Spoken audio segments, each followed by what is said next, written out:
देश के दूसरे हिस्सों की तरह यूपी की कौशाम्बी सीट पर भी मतगणना शुरू होने में सिर्फ कुछ घंटों का ही वक्त बाकी है। नतीजों का सभी को बेसब्री से इंतजार है और इस वक्त हमारे साथ बातचीत करने के लिए कौशाम्बी सीट से समाजवादी पार्टी के प्रत्याशी पुष्पेंद्र सरोज जी हैं। पुष्पेंद्र संभवतः देश में सबसे कम उम्र के प्रत्याशी हैं। पुष्पेंद्र जी से बातचीत करते हैं। पुष्पेंद्र जी बताइए, इम्तिहान तो हो चुका है, अब रिजल्ट की बारी है, क्या सोचते हैं? देखिए, जिस तरीके से मैंने पहले भी कहा कि कौशाम्बी की अगर मैं बात करूं तो हमको जब जिस तरीके से सबका प्रेम मिला, सबका आशीर्वाद मिला और अब की बार जनता जिस तरीके से चुनाव लड़ रही थी, तब भी मैंने कहा था और आज भी मैं कहता हूं कि कल जब गिनती होगी तो कौशाम्बी में हमारी प्रचंड बहुमत की जीत होगी। मतलब जीत को लेकर पूरी तरह से आश्वस्त नजर आ रहे हैं आप? देखिए, हम, हमारे समर्थक और पूरी कौशाम्बी लोकसभा की जनता, सब लोग ये तैयारी में है कि अब की बार कौशाम्बी से बदलाव होने जा रहा है। पेपर कैसा हुआ था जो इम्तिहान आपने दिया? ठीक है, रिजल्ट को लेकर आप भले दावा कर रहे हो, तो निश्चित तौर पे पेपर भी अच्छा हुआ होगा। देखिए, बहुत अच्छा हुआ और जब हम लोगों से मिले, लोगों का आशीर्वाद मिला और लोगों का जो प्रेम और स्नेह और साथ में सहयोग मिला, सब वर्ग का, सब समाज का, तो हमने उनके मुद्दों की बात की, उनके सम्मान की बात की और जो हम मुद्दे लेकर गए स्टार्टिंग से एंड तक हम उस पर टिके रहे। और इस तरीके से जब हम मतदान भी हो रहा था और जब हमारा नामांकन था, जो भीड़ आई और जिस तरीके से हमको लोगों से रिपोर्ट मिल रही है, जो सहयोग हमको मिला है, हम यकीन के साथ कह सकते हैं कि जीत होने वाली है। अच्छा, ये बताइए कि आप अपनी जीत का बड़ा दावा कर रहे हैं, इसमें फैक्टर कौन सा है जो सबसे अहम है, जिसने काम किया आपके फेवर में? देखिए, जो हम हमारी अगर कौशाम्बी लोकसभा की आप बात करिए तो जिस तरीके से मौजूदा सांसद जी ने लोगों का अपमान किया था और सुनवाई नहीं थी लोगों की, तो अब की बार कौशाम्बी में लोग अपना सांसद चुन रहे हैं जो उनकी सुनवाई करे, उनका सम्मान रखे और उनके लिए काम करे। और लोग जानते हैं कि मेरे पिताजी जब पहले इनके यहाँ पे रहे हैं, उन्होंने लोगों के लिए काम किया है, सम्मान किया है, आज भी करते आए हैं और लोग उनसे बहुत ज़्यादा जुड़े हुए हैं। तो वही वो चाहते हैं कि लोगों का काम हो और जो सांसद रहे उनके बीच में रह के उनका सम्मान भी करें। तो कौशाम्बी में अब की बार सांसद का चुनाव था, लोग सांसद चुन रहे हैं, नए सांसद चुन रहे हैं और मैं यकीन के साथ कह सकता हूँ कि समाजवादी पार्टी जीतने वाली है। मतलब आप कह रहे हैं कि जो मौजूदा सांसद है उनको लेकर जो एंटी इनकम्बेंसी थी वो आपके फेवर में रही? जी बिल्कुल, एंटी इनकम्बेंसी फेवर में रही और हमारे जो मुद्दे रहे बहुत सटीक रहे लोगों के सामने। बेरोजगारी, महंगाई के साथ साथ मान सम्मान की जो लड़ाई लड़ रहे थे हम मुद्दे लोगों को समझाए और लोगों ने हमारा साथ दिया और कल काउंटिंग के दिन आप देख लीजिएगा कि बदलाव होने जा रहा है। अच्छा, कौशाम्बी की सीट में कुंडा के विधायक राजा भैया का जबरदस्त दखल माना जाता है। राजा भैया के लोगों ने खुलकर आपका प्रचार किया, आपको वोट दिलाए, वो कितना बड़ा टर्निंग पॉइंट रहा? देखिए, हमको उन लोगों का भी आशीर्वाद मिला, जनसत्ता दल के जितने भी पदाधिकारी थे, उनके समर्थक थे, हम उनके बीच गए वोट मांगने और अपने सेम मुद्दे लेकर गए जो हम यहाँ पे कौशाम्बी में लेके वही उधर की 2 सीटों में लेकर गए।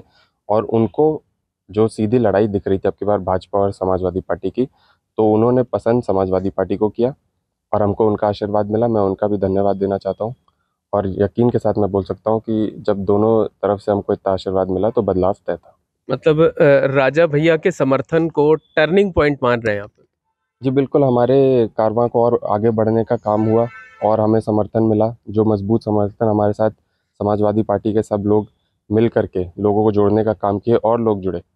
तो यकीन के साथ मैं कह सकता हूँ कि हमको चुनाव में अंत अंत आते-आते सिर्फ बढ़ावा ही मिला और हम आगे बढ़ते चले गए। अच्छा, जो एग्जिट पोल आ रहे हैं वो आपकी पार्टी के, आपके गठबंधन के फेवर में नहीं आ रहे हैं। ज्यादातर एग्जिट पोल में बीजेपी की एक तरफा जीत दिखाई जा रही है, पूरे देश की बात करें तो वो उससे को देख करके कहीं हताशा, निराशा तो नहीं आ रही मन में? देखिए, हताशा और निराशा नहीं, हम सब जानते हैं, आप सब लोगों से पूछ लीजिए कि एग्जिट पोल आजकल सब लोग मन बनाए थे कि एग्जिट पोल किस तरफ आने वाले हैं। मैं कौशाम्बी से चुनाव लड़ा हूँ। कौशाम्बी की अगर मैं बात करूँ तो कौशाम्बी में समाजवादी पार्टी जीतने जा रही है, बहुत प्रचंड बहुमत से जीतने जा रही है। और जिस तरीके से लोग बताते हैं कि कौशाम्बी जैसा माहौल पूरे उत्तर प्रदेश में था, तो यकीन के साथ कह सकता हूँ जो एग्जिट पोल में दिखा रहा है उससे कई ज़्यादा सीटें समाजवादी पार्टी और कांग्रेस गठबंधन जीतने जा रहा है। मतलब आपका कहना है कि जब एग्जैक्ट पोल 4 तारीख की शाम को आएगा तो एग्जिट पोल गलत साबित होंगे? मेरा यकीन यही है कि एग्जिट पोल गलत साबित होंगे, क्योंकि अब की बार जिस तरीके से मीडिया में भी हमको देखने को मिला, जो भारी भरकम भीड़ रैली में आ रही थी और वो बुलवाई गई भीड़ नहीं थी, खुद से आई हुई भीड़ थी, तो यकीन के साथ कह सकता हूँ जब वो वोट में तब्दील होगी तो बहुत ज़्यादा बहुमत के साथ समाजवादी पार्टी जीतेगी। अच्छा, काउंटिंग को लेकर किस तरीके की तैयारियां कर रहे हैं, किस तरीके का एहतियात बरत रहे हैं? क्योंकि अभी जब आप आ रहे थे तो आपके पिताजी आपको निर्देश दे रहे थे कि जनता का धन्यवाद बोल दीजिए, साथ ही अपने लोगों से कहिए कि आखिरी टाइम तक डटे रहें, कतई गलतफहमी ना पालें। देखिए, चुनाव अभी भी चल रहा है। जब तक काउंटिंग का लास्ट वोट नहीं गिन जाता है, तब तक चुनाव जारी है। तो हमारे कार्यकर्ता, हमारे पदाधिकारी और हमारे जितने भी लोग हैं समाजवादी पार्टी के, ये सब जानते हैं 2022 में कौशाम्बी ने एक मिसाल सेट की थी कि किस तरीके से आखिरी वोट तक लोग डटे रहे, आखिरी वोट की लड़ाई लड़ी। और जो भी 2022 में हुआ, वो वही तैयारी लेकर के 2024 में भी जा रहे हैं। और आखिरी आखिरी वोट तब तक नहीं गिन जाता है, और एक एक वोट महत्वपूर्ण है। जब मतदान के दिन एक एक वोट महत्वपूर्ण है, तो मतगणना के दिन भी एक एक वोट महत्वपूर्ण है। तो उसी दिशा में हम जा रहे हैं। काउंटिंग के लिए सतर्क हैं, सब लोग वहाँ पे रहेंगे और यकीन के साथ जो हमारी प्रचंड बहुमत की जीत है, एक एक वोट के साथ हमारी प्रचंड बहुमत की जीत हो, इस पे लगे रहेंगे। अच्छा, ये बताइए, आपके पिताजी इंद्रजीत सरोज जी कौशाम्बी में बहुत जाना पहचाना नाम है, कई बार विधायक रहे हैं, लोकसभा का चुनाव लड़े हैं, मंत्री रहे हैं। पिताजी का नाम आपके कितने काम आया? देखिए, ये सवाल मुझसे पहले भी पूछा गया था कि पिताजी का नाम कितना काम आया। पिताजी का काम लेकर गए और पिताजी का काम हमारे काम आया। कामों को गिनवाया, कामों को याद दिलवाया, किस तरीके से 10 साल काम नहीं हुआ, सुनवाई नहीं हुई, सम्मान नहीं हुआ, और किस तरीके से पहले काम होता था लोगों का। तो नाम से ज़्यादा काम पे वोट मांगा, और काम पे अब जनता ने हमको वोट दिया।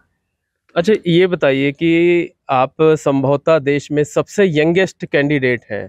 तो 16 मार्च को चुनाव अनाउंस हुआ, और अगर 20 दिन पहले होता तो शायद आप चुनाव लड़ भी नहीं सकते थे जो है वो, क्योंकि 1 मार्च को ही आप 25 साल के हुए। अब जिस तरीके का दावा किया जा रहा है उसमें लगभग बताया जा रहा है कि आपकी जीत तय सी है। जो एग्जिट पोल लोकल लेवल पे आ रहे हैं उसमें ये बताया जा रहा है। तो घर में किस तरीके की तैयारियां हैं, आगे क्या कुछ करने का इरादा है घर वालों का? देखिए, घर वालों का नहीं, आगे जो मेरा इरादा है कि जनता के बीच में रह के उनका काम करना, सदन में जाके जनता की आवाज़ उठाना। बहुत सारे लोग मुझसे मिलने आए, उनका ये मानता कि आप हमारा आवाज़ उठाइए, लेकिन हम व्यक्तिगत रूप से ये भी चाहते हैं कि सरकार बदले ताकि उनका काम हो सके। सिर्फ बात उठाने से नहीं होगा, क्योंकि मौजूदा सरकार बात सुनती नहीं है। तो उनका काम हो सके, उनकी आवाज़ उठाना, उनके बीच में रह करके जितना भी हमारे स्तर पे हो सकता है उनके लिए काम करना, और ज़्यादा से ज़्यादा, सबसे ज़्यादा उनका सम्मान करना। कोई आए तो उनकी सुनवाई हो। ये इस दिशा में हम जाएंगे, और एक नई राजनीति हम कौशाम्बी में लाएंगे। अच्छा, मम्मी पापा या जो बाकी रिश्तेदार हैं, घर के लोग हैं, उनका तो अब इस बात पे भी चर्चा होती होगी कि घर की सरकार कैसे बनेगी, कब बनेगी? नहीं, देखिए, अब घर की सरकार कैसे बनेगी, कब बनेगी, नहीं कब, तो घर की सरकार तो एक ही है, मेरे पिताजी हैं, वही सारे डिसीजंस लेते हैं। नहीं नहीं, शादी को लेकर चर्चाएं शुरू हो गई होंगी अब तो। नहीं, शादी को लेकर कोई चर्चा शुरू नहीं हुई है। अभी राजनीति में पहला कदम है, लोगों के लिए काम करना है, लोगों का मान सम्मान रखना और कौशाम्बी का नाम ऊंचा करना है, पहली बात। तो अगर मैं संभवतः अगर सबसे देश का युवा सांसद बनता हूँ, तो मेरे साथ साथ मेरा नाम से ज़्यादा कौशाम्बी का नाम ऊंचा होगा, हमारे लोगों का नाम ऊंचा रहेगा।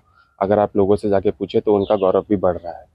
तो यकीन के साथ मैं कह सकता हूँ कि कौशाम्बी का नाम ऊंचा हो, उनकी बात रखी जाए और उनका मान सम्मान हो। हम इस दिशा में चल रहे हैं। तो निश्चित तौर पर कहा जा सकता है कि पुष्पेंद्र सरोज को अगर कौशाम्बी सीट पर जीत मिलती है तो वो संभवतः देश में सबसे युवा सांसद होंगे। पुष्पेंद्र सरोज अपनी जीत को लेकर पूरी तरह से आश्वस्त है, और उनका ये दावा है कि वो चुनाव जीतने के बाद क्षेत्र की सेवा करना चाहते हैं, कौशाम्बी के लोगों के सेवक के तौर पर बने रहना चाहते हैं, उनकी आवाज़ को देश की सबसे बड़ी पंचायत में उठाना चाहते हैं।